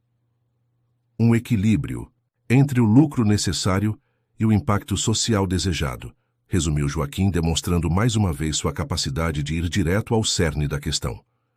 Exatamente. E para isso, gostaria de contar com sua visão, Joaquim. Você conhece a realidade das comunidades de uma forma que eu jamais poderei compreender completamente. Se vamos criar algo que realmente faça diferença, preciso de perspectivas diversas. O pescador ficou em silêncio por um longo momento, contemplando o convite. Finalmente assentiu. Posso tentar. Não prometo grandes ideias, mas oferecerei minha experiência com sinceridade. É tudo o que peço, respondeu Augusto, satisfeito. Conversa foi interrompida por sons vindos da casa principal. Vozes alteradas, o barulho de algo quebrando e então o choro de criança. Ambos os homens levantaram-se imediatamente alarmados. Ao chegarem à mansão, encontraram uma cena caótica. Lucas, em pijama, chorava descontroladamente nos braços de Dona Zuleide, enquanto Aninha estava pálida, agarrada ao corrimão da escada. No chão da sala havia cacos do que parecia ter sido um porta-retrato. O que aconteceu? Perguntou Augusto, correndo para o filho. Um pesadelo, explicou Dona Zuleide, tentando acalmar o menino. Ele acordou gritando, depois desceu correndo, dizendo que precisava verificar se ainda estava em casa, se não tinha voltado para o mar. Foi minha culpa, soluçou Lucas. Eu fiquei com medo quando vimos aquela mulher no pier. Ela parecia tão... Teresa Álvares, murmurou Augusto, compreendendo subitamente. O encontro inesperado com a empresária, suas palavras mal disfarçadas sobre o suposto falecimento de Lucas, haviam desencadeado memórias traumáticas no menino. Ele quebrou o porta-retrato quando tentei impedi-lo de sair, continuou a governanta preocupada. Dizia que precisava ir até a praia, verificar se ainda estava... lá. Joaquim aproximou-se calmamente, ajoelhando-se diante de Lucas. Está tudo bem, rapaz, disse com a voz firme e tranquilizadora que usava durante tempestades no mar. Você está seguro, está em casa. Foi apenas um sonho ruim. Surpreendentemente, o menino começou a se acalmar com as palavras do pescador. Seus soluços diminuíram, e ele gradualmente soltou-se dos braços de Dona Zuleide para abraçar Joaquim. Eu sei, murmurou ainda tremendo. mas parecia tão real. Eu estava no mar de novo, na escuridão, e ninguém conseguia me ouvir. Mas nós te ouvimos, respondeu Joaquim suavemente, e te encontramos, e agora você está aqui com sua família. Vocês são minha família agora, disse Lucas olhando de Joaquim para Aninha, que havia se aproximado timidamente. Todos vocês. As palavras simples e sinceras da criança tocaram profundamente todos os presentes. Augusto sentiu os olhos marejarem, percebendo a verdade fundamental que seu filho havia compreendido instintivamente. A família não era definida apenas por laços de sangue, mas pelos vínculos de amor, cuidado e proteção que se formavam nos momentos mais inesperados e desafiadores da vida. Naquela noite, por insistência de Lucas, todos dormiram na sala de estar, um acampamento improvisado com colchões e cobertores, como haviam feito no primeiro dia. Era um arranjo inusitado. O empresário milionário, o pescador humilde, duas crianças e até mesmo Dona Zuleide, que se recusou a deixar seu menino sozinho em um momento de fragilidade. Enquanto todos adormeciam ao seu redor, Augusto permaneceu, acordado, observando aquela família improvável que o destino havia reunido. As palavras de Lucas ecoavam em sua mente. Vocês são minha família agora. Todos vocês. Naquele momento, tomou uma decisão. Não apenas salvaria a ponta do coral das mãos do Grupo Alvarez, mas transformaria o projeto em algo verdadeiramente revolucionário. Um legado que honraria a memória de Clara e, ao mesmo tempo, celebraria a extraordinária jornada que havia unido duas famílias aparentemente tão diferentes, mas fundamentalmente conectadas pela mais pura expressão de humanidade. A sala de reuniões da Mendonça Incorporações estava repleta, quando Augusto entrou, acompanhado por Joaquim. A presença do pescador, agora oficialmente supervisor de manutenção, mas claramente em uma posição especial junto ao dono da empresa, causou olhares curiosos e alguns sussurros entre os executivos alinhados em seus ternos impecáveis. Bom dia a todos, cumprimentou Augusto, assumindo seu lugar na cabeceira da mesa. Agradeço a presença de cada um. Como sabem, convoquei esta reunião para discutir o futuro da Ponta do Coral e, por extensão, o rumo que nossa empresa tomará nos próximos anos. Rafael Castilho, o diretor financeiro, ajustou nervosamente sua gravata. Augusto, antes de começarmos, acho importante mencionar que Teresa Álvares aumentou sua oferta. 40% acima do valor de mercado, com pagamento à vista. Um murmúrio percorreu a sala. Era uma oferta excepcionalmente generosa, quase impossível de recusar em termos puramente comerciais. E quanto à cláusula de preservação do conceito original do projeto? Perguntou Augusto calmamente. Rafael hesitou. Bem, eles insistem na transferência completa dos direitos de desenvolvimento. Essencialmente querem liberdade total para redesenhar o projeto conforme seus próprios critérios. Como eu imaginava, respondeu Augusto sem demonstrar surpresa. Virando-se para Joaquim, que permanecia em silêncio num canto da sala, fez um gesto para que se aproximasse. Senhoras e senhores, muitos de vocês já conhecem Joaquim Santos, recentemente contratado como supervisor de manutenção. O que talvez não saibam é que foi ele quem salvou e cuidou do meu filho durante os 3 meses em que todos acreditávamos que Lucas havia partido. Os executivos trocaram olhares surpresos. A história do retorno milagroso do filho do dono havia se espalhado rapidamente, mas poucos conheciam os detalhes. Joaquim não está aqui apenas como supervisor de manutenção, continuou Augusto. Está aqui como meu convidado especial e consultor para o projeto que vou apresentar a vocês. O pescador assentiu discretamente, desconfortável com todos os olhares voltados para si, mas determinado a honrar a confiança depositada nele. Como todos sabem, os últimos meses foram extremamente difíceis para mim pessoalmente e, consequentemente, para nossa empresa, prosseguiu Augusto. Abandonei minhas responsabilidades, deixei vocês à deriva, e isso teve um custo. Contratos foram perdidos, oportunidades desperdiçadas, e nossa posição no mercado se fragilizou. Augusto fez uma pausa. seu olhar percorrendo cada rosto na sala. Assumo total responsabilidade por isso. E também assumo o compromisso de reconstruir não apenas o que perdemos, mas de criar algo maior e mais significativo. Com um gesto, pediu que a assistente distribuísse pastas a todos os presentes. O que vocês têm em mãos é uma proposta completamente reformulada para o projeto da Ponta do Coral. Uma visão que honra a concepção original, que desenvolvi com Clara, mas vai além, integrando componentes comerciais viáveis com um propósito social claro. Enquanto os executivos folheavam os documentos com expressões que variavam entre surpresa, confusão e interesse, Augusto ativou o projetor. Na tela, surgiu a imagem de uma maquete digital impressionante, um complexo arquitetônico que parecia crescer organicamente da paisagem natural da ilha, com linhas curvas que lembravam as ondas do mar.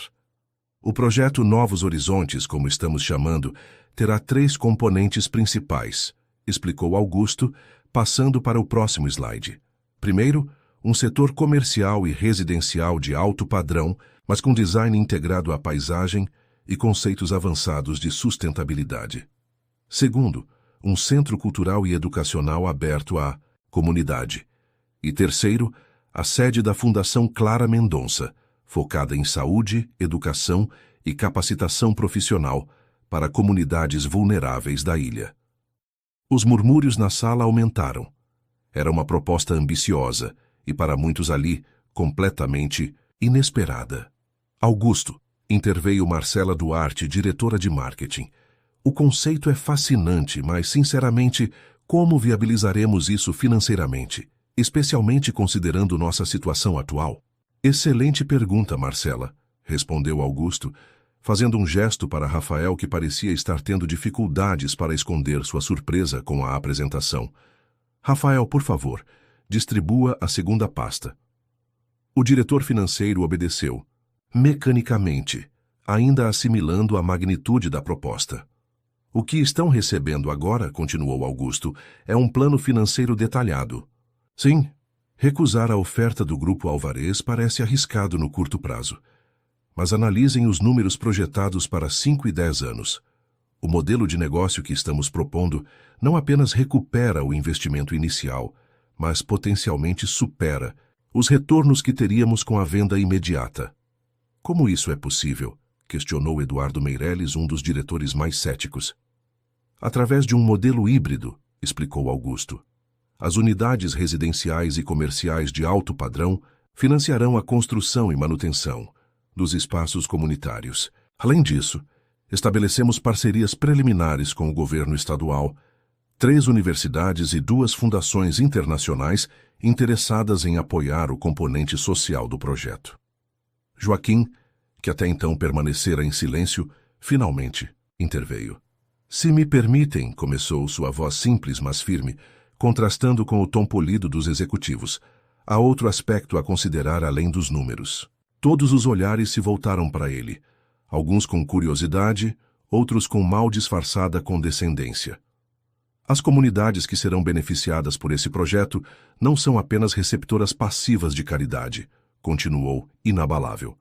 São potenciais parceiras, com conhecimento local, habilidades diversas e disposição para contribuir. O que falta são oportunidades estruturadas e pontes entre diferentes realidades da ilha. Augusto observava com orgulho discreto, enquanto Joaquim articulava precisamente o que haviam discutido nas últimas noites. A visão de um projeto que não apenas construísse prédios, mas também conexões significativas entre mundos que raramente se encontravam de forma igualitária. Nos últimos dias, prosseguiu Joaquim, visitamos 5 comunidades da ilha, junto com o Dr. Vicente, do posto de saúde do Morro da Cruz. O que encontramos foram pessoas com enorme potencial, muitas com habilidades técnicas informais que poderiam ser aproveitadas no próprio desenvolvimento do projeto. Está sugerindo que contratemos mão de obra não qualificada para um empreendimento desse porte? Questionou Eduardo, cético. Não, respondeu Joaquim com tranquilidade. Estou sugerindo que identifiquemos talentos subutilizados, oferecendo capacitação formal para complementar conhecimentos práticos que já existem. Um pedreiro autodidata do morro pode não ter diploma, mas muitas vezes tem décadas de experiência, prática. Com treinamento adequado, pode se tornar um profissional certificado. Marcela, a diretora de marketing, parecia cada vez mais interessada. Do ponto de vista de imagem corporativa, isso seria revolucionário. Um modelo de desenvolvimento que integra verdadeiramente a comunidade, em vez de simplesmente deslocá-la ou ignorá-la. Exatamente, concordou Augusto. E não é apenas marketing, Marcela. É uma forma genuinamente mais inteligente e sustentável de crescer. A discussão prosseguiu por mais 2 horas, com questionamentos técnicos, financeiros e logísticos, sendo abordados em detalhes. Gradualmente, a resistência inicial de alguns executivos foi cedendo lugar a um cauteloso entusiasmo. Não era apenas a solidez dos números apresentados, mas também a paixão e convicção com que Augusto e, surpreendentemente, Joaquim defendiam a visão. Ao final da reunião, Augusto propôs uma votação. O resultado, embora não unânime, foi inequívoco: 9 votos a favor e apenas 2 contra o novo projeto. Está decidido, então, concluiu Augusto satisfeito. A partir de hoje, todos os recursos antes destinados ao projeto original serão redirecionados para o Novos Horizontes. Rafael, por favor, prepare uma resposta formal ao Grupo Alvarez, agradecendo o interesse, mas informando que a ponta do coral não está à venda. Enquanto os executivos saíam da sala, muitos pararam para cumprimentar Joaquim, agora visivelmente com outro tipo de respeito. O pescador respondia com sua habitual simplicidade, mas Augusto podia perceber o impacto que a experiência havia causado nele. Você foi extraordinário, comentou Augusto quando finalmente ficaram sozinhos na sala. Conseguiu transmitir a essência do projeto de uma forma que eu jamais conseguiria. Joaquim sorriu discretamente. Apenas falei o que tenho observado toda a minha vida. A ilha tem 2 mundos que raramente se encontram de verdade. Seu projeto pode começar a mudar isso. Nosso projeto, corrigiu Augusto. E, falando nisso, tenho outra proposta para você. Gostaria que assumisse a coordenação comunitária da Fundação Clara Mendonça. Um cargo em tempo integral, com a autonomia necessária para estruturar os programas de capacitação e integração. A oferta pegou Joaquim de surpresa. Augusto, eu agradeço a confiança, mas não tenho formação para isso. Sou apenas um pescador que conhece como ninguém a realidade das comunidades que queremos alcançar, interrompeu Augusto. A formação técnica pode ser adquirida. Já contratamos consultores especializados que trabalharão ao seu lado. O que não se aprende facilmente é a vivência, a sensibilidade para entender de verdade as necessidades dessas famílias. Joaquim ficou em silêncio por um momento, ponderando a proposta. Posso pensar a respeito? É uma grande responsabilidade. Claro, concordou Augusto. Leve o tempo que precisar, mas saiba que, para mim, você já demonstrou todas as qualidades necessárias para o cargo. Ao saírem do edifício da Mendonça Incorporações, foram surpreendidos por uma figura familiar aguardando na calçada. Teresa Álvares, impecável em seu terno vermelho, com uma expressão que misturava irritação e determinação. Augusto, cumprimentou ela friamente. Esperava uma resposta formal antes de qualquer decisão final. Teresa, respondeu ele mantendo a compostura, o conselho acabou de votar. A resposta oficial chegará ao seu escritório ainda hoje, mas posso adiantar. A ponta do coral não está à venda. Os olhos dela estreitaram-se ligeiramente. É uma decisão imprudente considerando a situação financeira da sua empresa. Nossa oferta era excepcionalmente generosa. E ainda assim, insuficiente, retrucou Augusto. Alguns projetos valem mais do que dinheiro pode comprar. O olhar de Teresa desviou-se para Joaquim, que aguardava discretamente alguns passos atrás. Vejo que seu consultor está exercendo uma influência considerável. Interessante como tragédias pessoais podem alterar completamente as prioridades de um homem de negócios. Não foram apenas as tragédias que mudaram minhas prioridades, Teresa, respondeu Augusto calmamente. Foram também os milagres. e as pessoas extraordinárias que encontrei pelo caminho.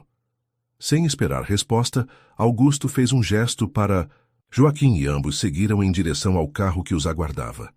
Teresa permaneceu na calçada, observando-os com uma expressão indescritível. Ela não vai desistir facilmente, comentou Joaquim enquanto entravam no veículo. Provavelmente não, concordou Augusto. O grupo Alvarez não está acostumado a ouvir não, mas estamos preparados para o que vier. No caminho de volta para casa, passaram propositalmente pela Ponta do Coral, o terreno à beira-mar que agora representava muito mais que um simples projeto imobiliário.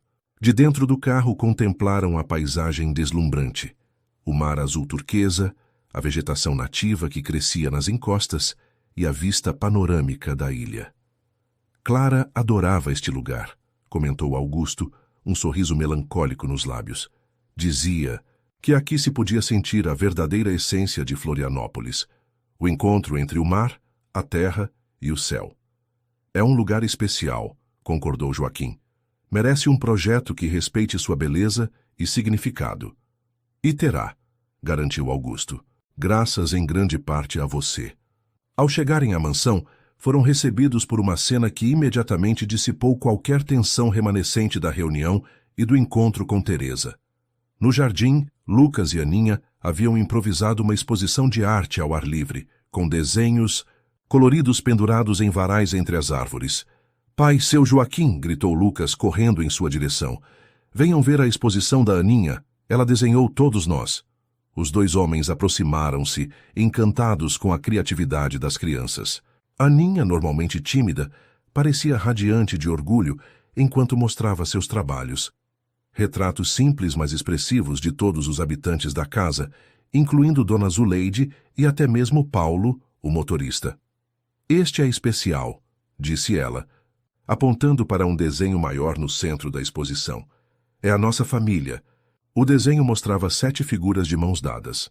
Augusto, Lucas, Joaquim, Aninha, Dona Zuleide, Paulo e uma figura feminina com asas e auréola que pairava sobre todos, claramente representando Clara. É lindo, filha, murmurou Joaquim, visivelmente emocionado. Foi ideia do Lucas colocar a tia Clara como um anjo, explicou Aninha. Ele disse que ela cuida de todos nós lá de cima. Augusto sentiu um nó na garganta, incapaz de falar por um momento. Lucas aproximou-se, envolvendo o pai. Em um abraço apertado. A mamãe teria gostado dela, não é? Pai? Perguntou o menino olhando para Aninha. Teria adorado, me conseguiu responder Augusto finalmente. Clara sempre dizia que artistas enxergam o mundo de uma forma especial, veem beleza onde outros não conseguem ver. Como a Ponta do Coral? Perguntou Lucas, surpreendendo os adultos com sua percepção. Vocês vão construir o projeto da mamãe lá, não vão? Como você sabe sobre isso? Questionou Augusto intrigado. Lucas deu de ombros. Ouvi vocês conversando algumas noites e vi os desenhos no seu escritório. É aquele lugar bonito perto do mar, onde a mamãe queria fazer um parque para todas as crianças, não só as ricas. Exatamente, confirmou Augusto, impressionado com a memória e compreensão do filho. E sabe de uma coisa? Seu Joaquim vai nos ajudar a tornar esse sonho realidade. Os olhos de Lucas iluminaram-se. Verdade, seu Joaquim. Você vai trabalhar com o meu pai no projeto da mamãe? Joaquim olhou para Augusto, depois para as crianças e finalmente para o desenho da família criado por Aninha. Naquele momento, qualquer hesitação que ainda pudesse ter quanto à proposta de Augusto dissipou-se completamente. Sim, Lucas, respondeu com convicção. Vou ajudar seu pai a construir algo muito especial naquele lugar. E podemos ajudar também? Perguntou Aninha, animada. Posso fazer desenhos para decorar os prédios? É claro que podem, garantiu Augusto sorrindo. Na verdade, estou pensando em incluir um espaço dedicado à arte infantil no Centro Cultural. Poderíamos chamá-lo de Galeria Aninha. O que acham? A menina ficou boquiaberta, incapaz de acreditar no que ouvia. Uma galeria com meu nome, de verdade? De verdade, confirmou Augusto, para que outras crianças com talento como o seu tenham um lugar para mostrar sua arte. Aninha olhou para o pai, como se buscasse confirmação de que aquilo não era apenas uma brincadeira. Joaquim assentiu, sorrindo com orgulho. E poderíamos ter um espaço para aprender sobre o mar também, sugeriu Lucas, empolgado com a ideia de contribuir. Com aquários e mapas de navegação como aqueles que o seu Joaquim me ensinou a usar. Centro Marinho Lucas Mendonça, propôs Joaquim, entrando no espírito da conversa. Um lugar onde crianças da ilha possam aprender sobre o oceano que a cerca e a importância de preservá-lo. Os olhos de Lucas brilharam com a ideia de ter seu nome associado a algo tão significativo. Podemos mesmo fazer isso, pai? Podemos, garantiu Augusto, e faremos. Enquanto as crianças corriam de volta para sua exposição, animadas com as novas possibilidades, Augusto e Joaquim trocaram um olhar de compreensão mútua. O que começara como uma tragédia, seguida de um milagre inesperado, agora se transformava em algo ainda maior, uma visão compartilhada, um propósito comum que unia duas famílias antes separadas por abismos sociais e econômicos. Então, disse Augusto quebrando o silêncio, posso considerar que aceitou minha proposta? Joaquim sorriu estendendo a mão. Considere-me contratado, senhor Mendonça, coordenador comunitário da Fundação Clara Mendonça. Enquanto apertavam as mãos selando o acordo, não perceberam Dona Zuleide observando a cena da varanda, com lágrimas discretas de alegria. A governanta, que servira a família Mendonça por tantos anos, testemunhara a tragédia do acidente, o desespero de Augusto, e agora presenciava o renascimento não apenas de uma família, mas de uma visão que poderia transformar muitas vidas. Clara estaria tão orgulhosa, murmurou para si mesma, olhando para o céu azul de Florianópolis. Tão orgulhosa de todos eles. Naquele final de tarde ensolarado, enquanto o sol começava sua descida lenta em direção ao mar, uma nova história começava a ser escrita na ilha. Uma história de pontes sendo construídas não apenas de concreto e aço, mas de compreensão, respeito e propósito compartilhado. 6 meses se passaram desde a decisão que mudou o rumo da Mendonça Incorporações e, por extensão, das vidas de todos os envolvidos. O sol de outono banhava a ponta do coral naquela manhã especial, enquanto centenas de pessoas reuniam-se para a cerimônia de lançamento oficial do projeto Novos Horizontes. No palco montado estrategicamente para que todos pudessem contemplar a beleza da Bahia ao fundo, Augusto Mendonça ajustava o microfone visivelmente emocionado. Ao seu lado, Joaquim, em um terno simples mas elegante, parecia igualmente comovido. Na primeira fileira de cadeiras, Lucas e Aninha aguardavam ansiosos, de mãos dadas, acompanhados por Dona Zuleide, Dr. Vicente e dezenas de moradores das comunidades que seriam beneficiadas pelo projeto. Bom dia a todos, começou Augusto, sua voz ecoando pelos alto-falantes. Hoje não celebramos apenas o início de uma construção, mas o nascimento de uma nova visão para nossa ilha.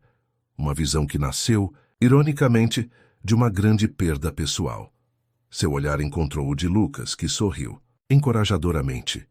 Nos últimos meses, o menino havia se recuperado completamente do trauma do acidente. As sessões com a psicóloga, combinadas com o apoio incondicional de sua nova família expandida, haviam operado maravilhas. O Lucas de agora era novamente uma criança vibrante, curiosa e cheia de vida, embora com uma sabedoria nos olhos que falava das experiências extraordinárias que vivera. Muitos de vocês conhecem nossa história, continuou Augusto. Como meu filho Lucas desapareceu no mar durante uma tempestade, como foi resgatado e cuidado por Joaquim e Aninha Santos, e como esse milagre nos uniu de formas que jamais poderíamos imaginar. Um murmúrio emocionado percorreu a plateia. A história do empresário milionário e do pescador humilde havia capturado a imaginação de toda Florianópolis, tornando-se uma espécie de lenda moderna da ilha. O que talvez não saibam é que esse projeto que hoje iniciamos foi sonhado originalmente por minha esposa Clara, anos antes do acidente. Clara era pediatra, trabalhava principalmente com crianças de comunidades vulneráveis e sempre acreditou que nossa ilha precisava de pontes, não apenas físicas, mas sociais e culturais. Augusto fez uma pausa, respirando fundo para controlar a emoção. Quando perdi Clara, continuei com o projeto por lealdade à sua memória. Quando pensei ter perdido Lucas também, abandonei tudo, incapaz de encontrar sentido em qualquer coisa. Mas quando o milagre aconteceu, quando meu filho retornou para mim pelas mãos de Joaquim e Aninha, entendi finalmente e completamente o que Clara sempre tentou me ensinar. Virando-se para Joaquim, fez um gesto convidando-o a se aproximar do microfone. E agora gostaria que todos ouvissem o homem que não apenas salvou meu filho, mas que tem sido fundamental na concepção deste projeto. Joaquim Santos, coordenador comunitário da Fundação Clara Mendonça. Joaquim avançou com sua dignidade característica. Nos últimos meses, havia se transformado, não em sua essência, que permanecia a mesma, mas em sua confiança e capacidade de articular suas ideias.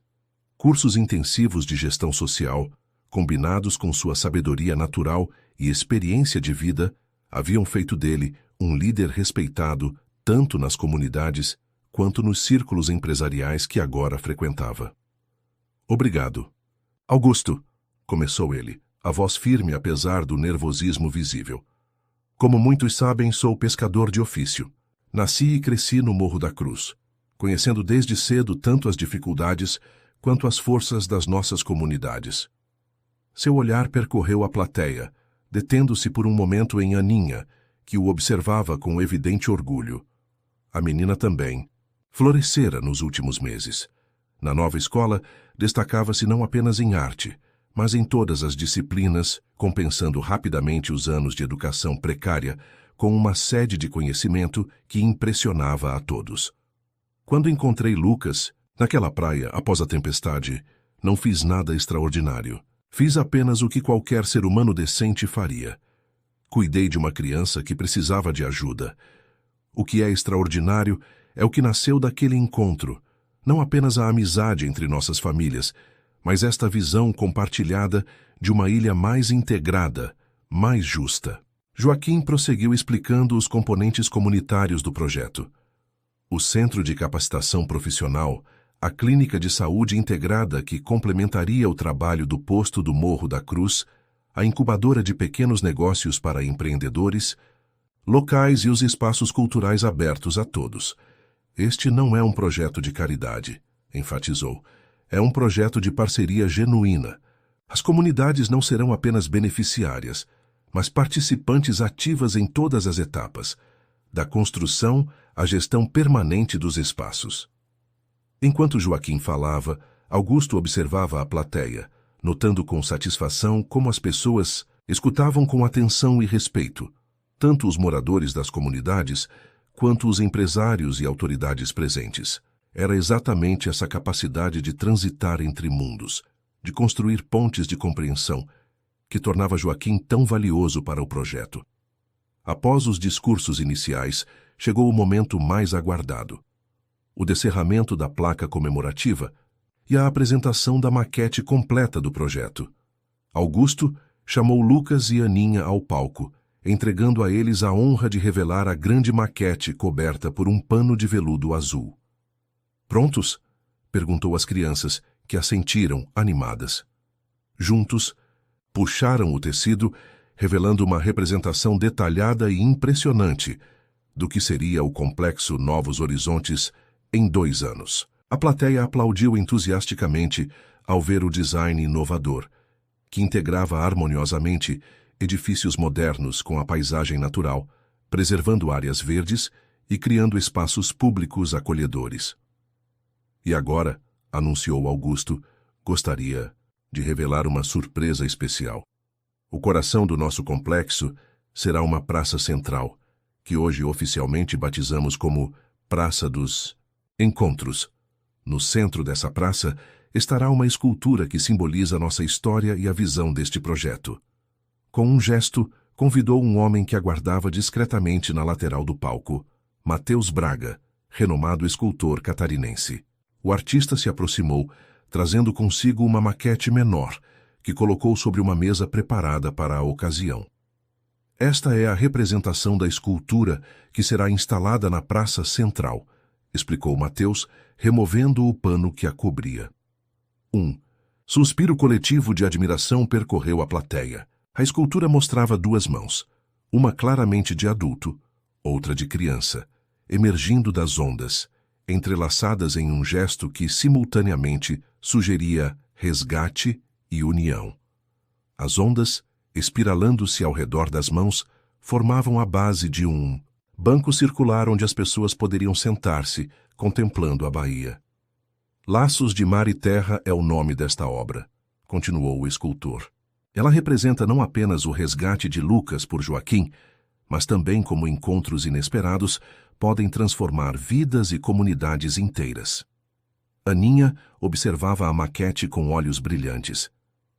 Parece que as mãos estão dançando, comentou, encantada. É exatamente isso, concordou Mateus sorrindo para a menina. Uma dança de encontro, de apoio mútuo, de celebração da conexão humana.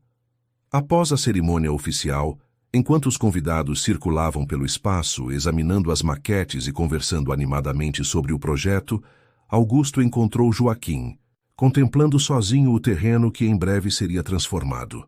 No que está pensando? Perguntou, juntando-se ao amigo. Em como a vida dá voltas, respondeu Joaquim pensativo.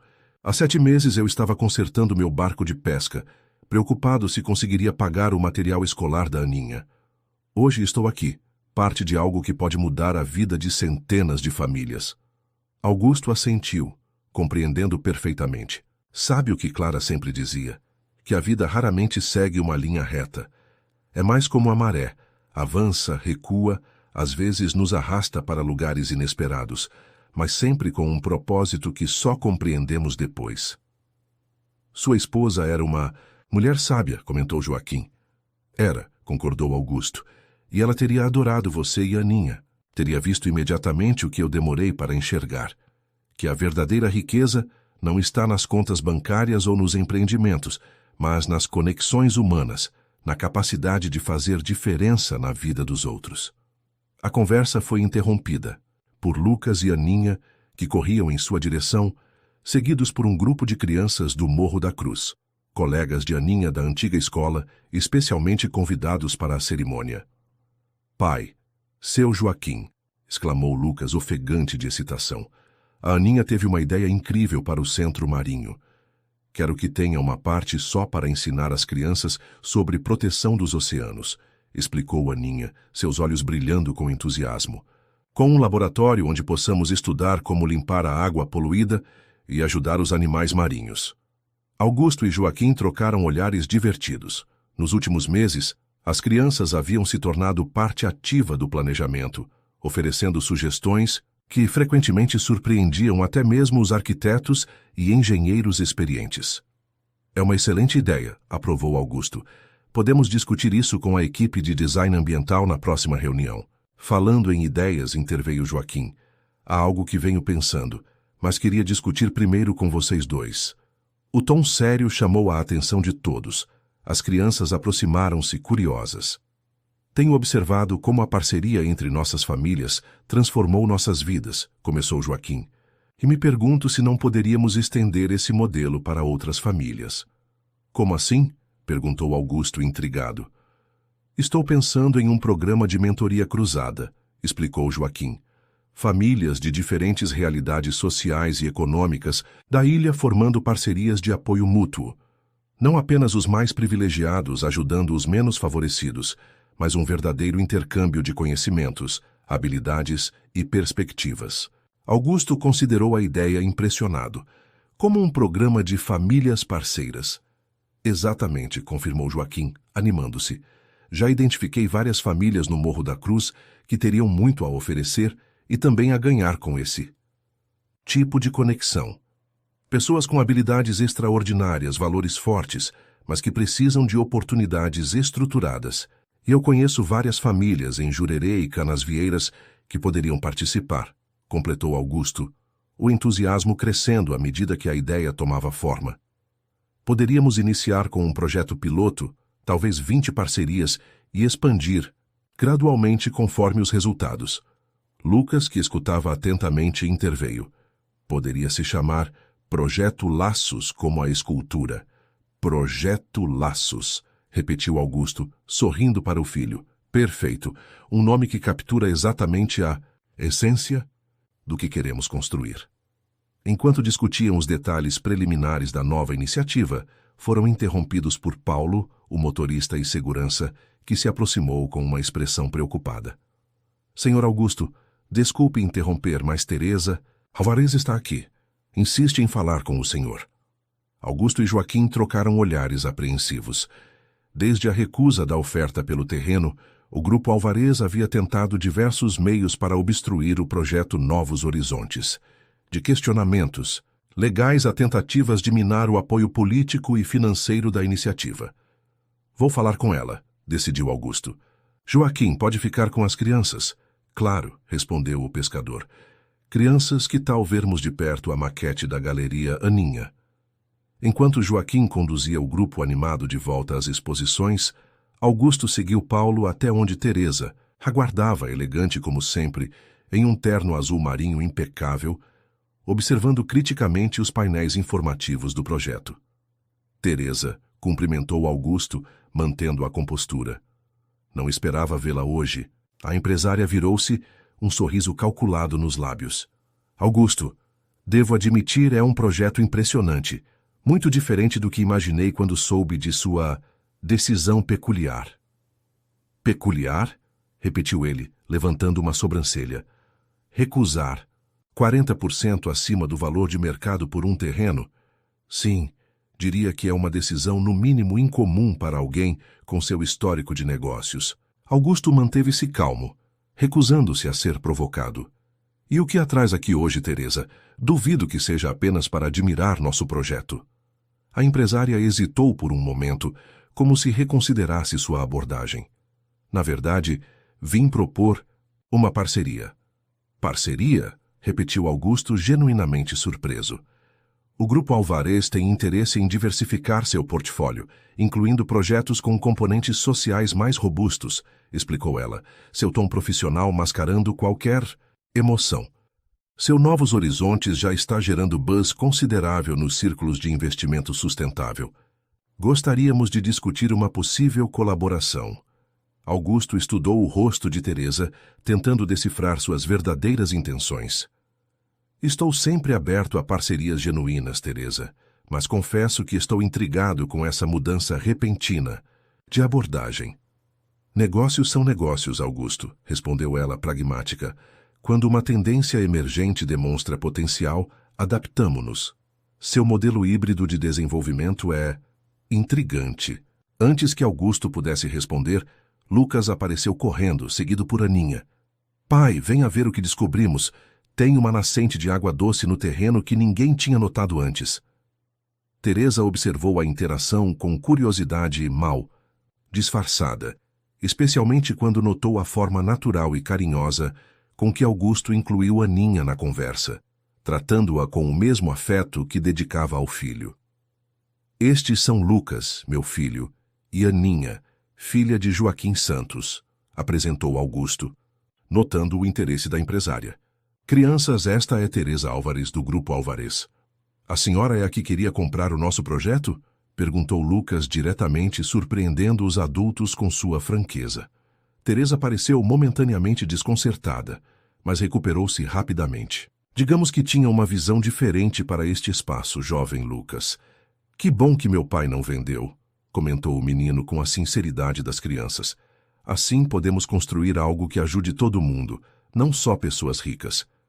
Lucas, advertiu Augusto suavemente, embora não conseguisse esconder completamente o sorriso diante da observação perspicaz do filho. Surpreendentemente, Teresa também sorriu. Um sorriso genuíno. Talvez o primeiro que Augusto já vira em seu rosto sempre controlado. Seu filho tem uma visão clara das coisas, comentou.